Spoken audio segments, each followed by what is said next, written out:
Our scripture today is from the book of Luke, chapter 24, verses 1 through 12, and it goes as follows. But on the first day of the week, at early dawn, they came to the tomb, taking the spices that they had prepared. They found the stone rolled away from the tomb, but when they went in, they did not find the body. While they were perplexed about this, suddenly 2 men in dazzling clothes stood beside them. The women were terrified and bowed their faces to the ground. But the men said to them, "Why do you look for the living among the dead? He is not here, but has risen. Remember how he told you, while he was still in Galilee, that the Son of Man must be handed over to sinners and be crucified, and on the third day rise again." Then they remembered his words, and returning from the tomb, they told all this to the 11 and to all the rest. Now it was Mary Magdalene, Joanna, Mary the mother of James, and the other women with them, who told this to the apostles. But these words seemed to them an idle tale, and they did not believe them. But Peter got up and ran to the tomb. Stooping and looking in, he saw the linen cloths by themselves. Then he went home, amazed at what had happened.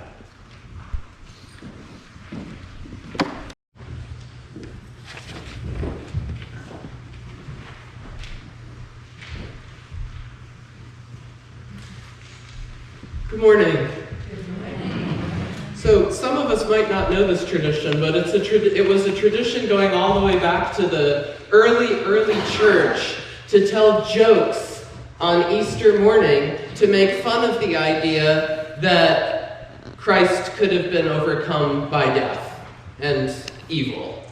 And that idea should be hysterically funny to us, apparently, according to the early Christians. And we know that joke telling was a tradition in the early church because they had bulletins even then, too. So now is when you're a captive audience for the collection of Easter morning corny dad jokes that I've collected. So let's see if these go over all right, and hopefully the sanctuary won't be empty by the time I actually get to the message. Did you know, this one's for Janine and other Star Trek fans. Oh, Janine's not here. I already told it to Janine. Did you know that Mr. Spock had 3 ears? No? All right. A left ear, a right ear, and a final front ear. Okay. So what did the skeleton order when he walked into a bar? A beer and a mop. Okay. Who weighs more, Mrs. Bigger or her baby? Her baby, because the baby was a little bigger. What did the fish say when he hit the wall? Here's one for us in the Pacific Northwest. Damn. You know, without geometry, life is just pointless. What did one eye say to the other eye? You know, between you and me, something smells. Almost as much as some of these jokes. All right, what's black and white, black and white, black and white, black and white, black and white? A nun rolling down a hill. It's a good thing we're not Catholic. What did the dinosaur eat after going to the dentist? The dentist. All right. The torture is over.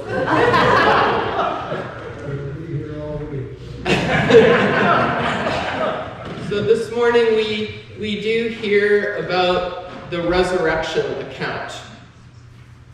And I want to acknowledge, it's worth acknowledging that really without the resurrection, there wouldn't be any Christianity, for better or for worse.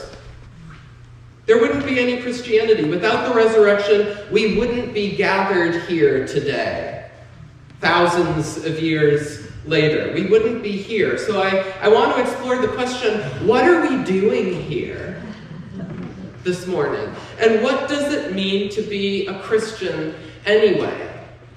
And is the definition of what a Christian is even the point? We hear the question this morning from the messenger, why do you seek the living among the dead? I think of the many ways we fall into this trap of seeking the living among the dead, looking for life in all the wrong places.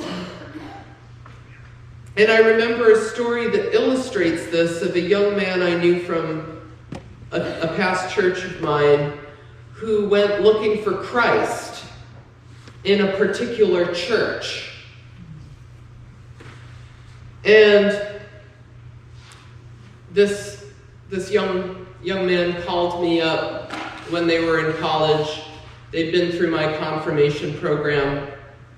And they said, hey, Pastor Brennan, you're going to love it. I'm getting really interested in the Bible again and interested in faith and spirituality. And I found a Church of Christ, like our church. And I'm really, I met a nice girl at this church, and I'm going there. And I said, I'm glad you found a community. Just so you know, though, the Church of Christ is a little bit different from the United Church of Christ. And so just heads up, you might notice some different things. And this young man said, oh, okay, that's fine. And sure enough, a few months later, I heard back from this young man, and he was disillusioned. He shared with me, he said, it seemed fun. They had an electric guitar, so I thought they were free thinking. They seemed friendly, but after a while, it became clear that being a Christian to them was about being right, and everyone else who thought differently from them being wrong. It became clear that to them being a Christian was about obedience. Obedience to a construct of masculinity. Being a Christian was about seeing privilege and worldly power as blessing and shutting out the very people whose feet Christ came to wash. This young man was disillusioned. My young friend made it clear that after a while of being around this church, it became clear these so-called Christians were about preserving the very same attitudes of supremacy and the very same institutions and attitudes and systems that murdered Jesus. And sadly, I wonder if this is what most people think of when they hear the term Christian these days.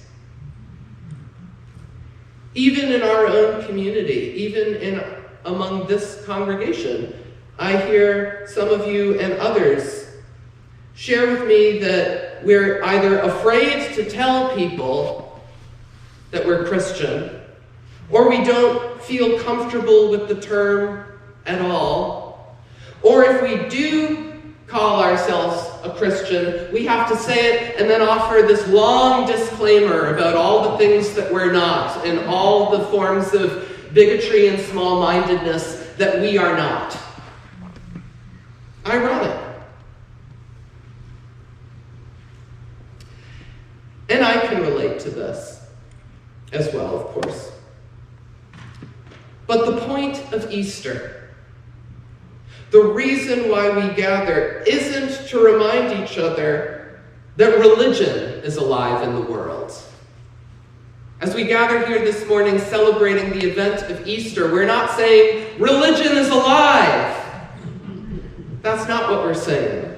This might surprise some of us, but we're here this morning to remind us that far more importantly is that Christ is alive. Christ is alive and moving through the world. We're offered a very different understanding of what it means, therefore, to be a Christian than the one we get from popular press and the dominant culture these days. The good news of Easter morning doesn't tell us, go forth and be Christians, but opens us to the realization, the spiritual realization, that together, when we place ourselves alongside Christ, we are one with Christ's body in this world. Together, we are the living Christ. St. Teresa says we're to be Christ's hands and feet. On Easter, we realize we have the potential to be this body. We have the potential to be part of the body of all the love embodied and moving through this universe. A Christian, I guess, or I'd like to suggest this morning, is someone who says yes to that effort and yes to that wild possibility. And what could be achieved if we all said yes to it? Again, there would be no Christianity without Easter. We wouldn't be here together without Easter. Something happened. On Easter, we learn that a Christian, the Easter definition of Christian, is someone who locates the power and presence of God not on a throne or stuck in a building, a temple, or even a church, or up in the sky, but in places and spaces where love is living and moving and creating the world anew again. A Christian is one who partakes on the journey of restoration and renewal of creation that was initiated by Jesus. A Christian is one who locates the life of God in acts of healing, compassion, justice, and revolutionary love, and sees the face of God in reciprocal, mutual, balanced relationship with other living beings and with the whole entirety of creation, until all beings are gathered around the tree of life, until all beings realize our shared interconnectedness and our interrelatedness with each other and the earth. A Christian is one who sees the presence and power of God seated not on worldly thrones of domination, where lording and hoarding of wealth and power over others glorifies itself, but in the breaking and sharing of bread and resources. The sharing of bread and resources with all beings who through the eyes of Christ are seen as sisters and brothers and relatives. As long as any of those relatives are exploited and dehumanized, a Christian is one who locates and sees the face of God under every rock and tree, and on the faces of those being oppressed and dehumanized. A Christian is one who knows God is alive and walking alongside those bodies on the journey to liberation and new life. Is this the definition of Christian that we're used to hearing? I'm not sure, but this is what we hear on Easter. This might be the first time we're hearing that's what a Christian is. By the world's common definition, we might have thought a Christian was the opposite for a minute there, but Easter sets the record straight. And this is the news we receive and are reminded on Easter of what a Christian looks like. On Easter, we remember that a Christian is one who knows God moves in the emergence and calling forth of new life in and through even places of death. A Christian knows God moves in the work of resurrection and replenishing every poisoned and dead river, in replenishing every patch of depleted soil, in the work of mending every broken body, in the action of saving and sowing every precious seed of new life, and lifting every hopeless, broken heart back up off the ground again. A Christian is someone who sees God moving as the new life always emerging, the light and the life that waits for no one but keeps articulating itself anew. A Christian is someone who sees the love that Jesus embodied for us all and has the audacity to say that love is one with the creative power that holds the world together, and indeed the whole universe together, and is always ushering in a new humanity and transforming the world as we know it into the kingdom of heaven. A Christian is someone who knows and lives by the wild possibility of how that spirit cannot ever be extinguished, and knows that it can't be contained by death, but only in the places and spaces where we see love moving and embodying itself. And this is the truth and the life of the living Christ that Mary Magdalene tells us about, and it's what she hears about from the messenger of God on Easter morning. When Mary Magdalene goes to the grave and the tomb of Jesus, the messenger of God asks her this question: "Why do you look for the living among the dead?" And Mary Magdalene realizes that Jesus was so much more than Jesus. Jesus was so much more than Jesus. She becomes the first prophet of the resurrection and the mother of the Christian faith. She realizes that Jesus was not just Jesus, but Christ, the oneness of spirit and matter. She realizes in his heart a wisdom joining heaven and earth, and how he was inviting us to meet him there in that liminal space. The translator of the Gnostic Gospel of Mary Magdalene, Jean Yves Lelou, in describing what Mary witnessed, writes of how she fully sees Jesus as the Christ and realizes how Christ, being so much more than the historical Jesus alone, is ultimately the incarnation of the possible reign of spirit in the heart of space-time, the manifestation of the infinite in the very heart of our finitude, the voice of the other within the speech of our human beingness. Mary Magdalene hears the words of the messenger and realizes that Christ cannot be contained by the tomb. This Christ cannot be overcome by any form of destruction or death, because Christ is the very life and consciousness of the universe revealed as love. And that living spirit is one with the fire and light of the stars that compose our very bodies,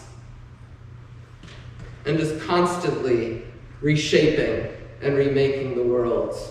She realizes this life, this consciousness, this spirit is literally incapable of dying because it was never born. It always was. It always will be. This life, this love, she realizes, cannot die, but can only be gloriously transformed.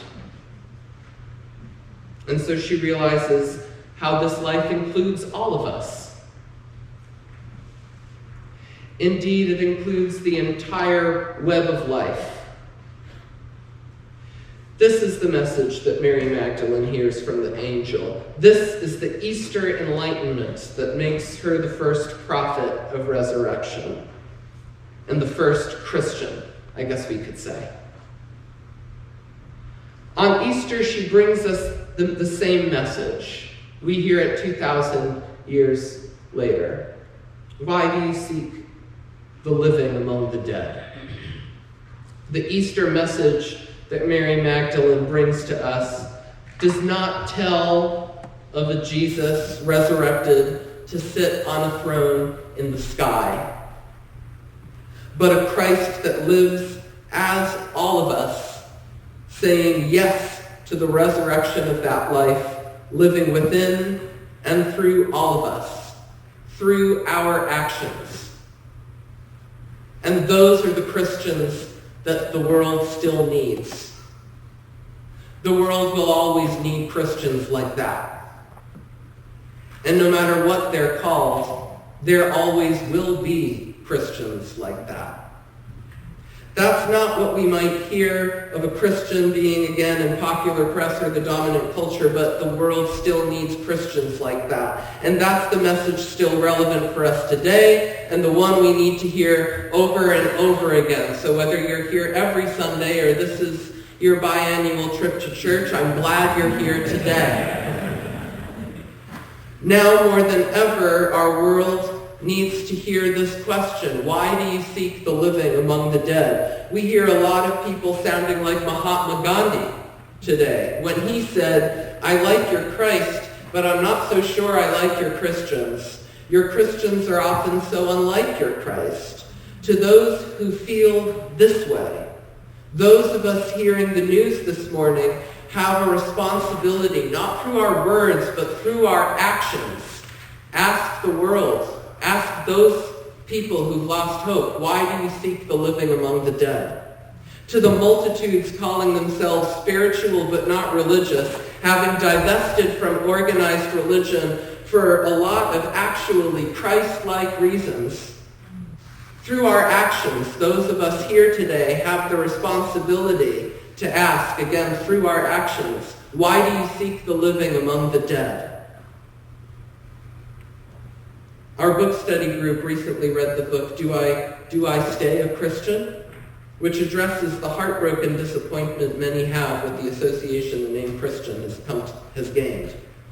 And this is why in our current times, more than ever, we need to remind each other through our actions, why do we seek the living among the dead, and claim and illustrate resurrection with our whole lives. Because if we try to find Jesus in institutions today, if we try to find Jesus in dogmas, if we try to find Christ in our rigid systems of belief, or in the thought that we are right, or in the museum, in any kind of museum piece dedicated to old worlds passing away, we are most unlikely to find Christ there. Only in proclaiming the great love revealed to us through our actions together will we see the resurrection and the life. Only by being the sort of Christian Mary Magdalene asks us to be will we truly see him. On Easter, she reminds us that though the forces of greed and fear and hatred and chaos and oppression and death, she reminds us that no matter how many times those forces nail love to a cross, Christ lives as all of us who say to that life, I will be your hands, I will be your feet.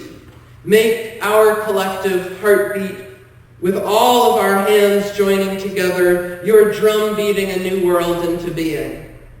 Make us your body, and in all those hands joining together, in that great dance of life that mocks the graveyard and the lies of the oppressors and deceivers of this world, we see the resurrected and living body of Christ.